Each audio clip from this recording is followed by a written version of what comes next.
আমরা আসলে চেষ্টা করছি যে খুব সহজ করে একটা অংশটাকেই বিস্তৃত করে করার জন্য এবং যাতে একজন স্টুডেন্ট আমাদের এই ক্লাসগুলো দেখে খুব সহজেই এলিমেন্টারি স্টেজ থেকে সেগুলো বুঝতে পারে এবং সেজন্য আমরা এই ছোট্ট ছোট্ট বিষয়গুলোকে একটা বিষয়গুলোতে অনেকগুলো ক্লাস করেছি।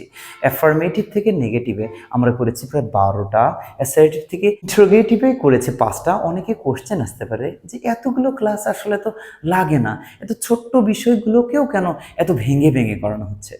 আমাদের একটা চাওয়া যেন আমাদের এই স্টুডেন্টগুলো এগুলো দেখে একটু হলেও উপকৃত হয় এবং যে আসলে এগুলো বিষয় একদম জানে না তাদের জন্য আসলে আমাদের ক্লাসগুলো, যেন এগুলো দেখে ও সহজে নিজে থেকেই যেন বুঝতে পারে যে কিভাবে এক গ্রামের স্টুডেন্টও যেন বুঝতে পারে যে অ্যাসার্টিভ সেন্টেন্স থেকে ইন্টারোগেটিভ বা এক্সক্লেমেটরি খুব সহজেই করতে পারে এবং একটা ভালো একটা ধারণা চলে আসে।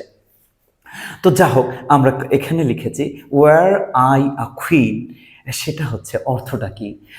আমি যদি রানী হতাম। এখন বলা হতে পারে যে ওয়্যারটা না দিয়ে তো আমি ইফ ব্যবহার করেছিলাম এর আগে, বা উড দ্যাট আমরা ব্যবহার করেছিলাম, একই অর্থ। তারপরে আমরা দিয়েছি যে এগুলো যেন খুব সহজে আমরা রপ্ত করতে পারি, মাথার মধ্যে চলে আসে। এই ওয়্যার মানে কি? যদি।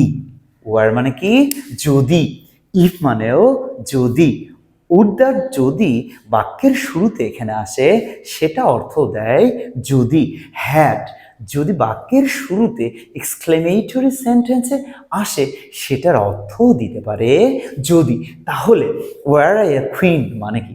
যদি আমি রানী হতাম। এখানে যদি ওয়ার না দিয়ে আমরা যদি দিতাম if I are a queen, একই অর্থ, যদি আমি রানী হতাম।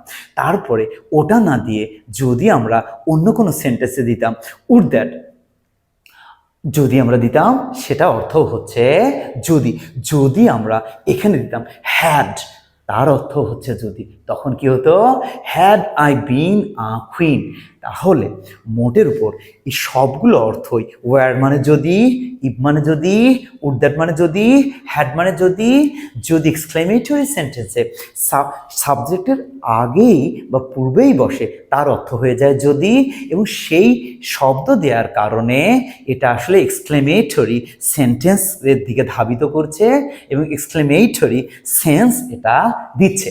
তাহলে এই ওয়্যারটাকে আমরা এইটাকে আমরা অ্যাসার্টিভ করব। তাহলে কি করতে পারি? যদি আমি রানী হতে, আমরা জানি কিভাবে করতে পারি।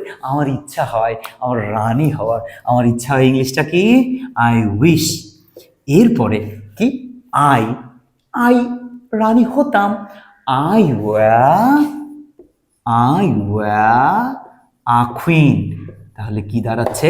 এবং full stop, not exclamation mark. আমরা জানি আমার ইচ্ছা হয় আমার রানী হওয়ার। I wish I were a queen. এখন পরের সেন্টেন্সে আমরা দেখি একই কথা একটু ভিন্ন হবে। Were I a dove. Dove means কি? ঘুঘু পাখি। আমি যদি ঘুঘু পাখি হতাম। ঘুঘু পাখি দেখতে অনেক সুন্দর। তো যদি আমি ঘুঘু পাখি হতাম তাহলে কি করতে পারি?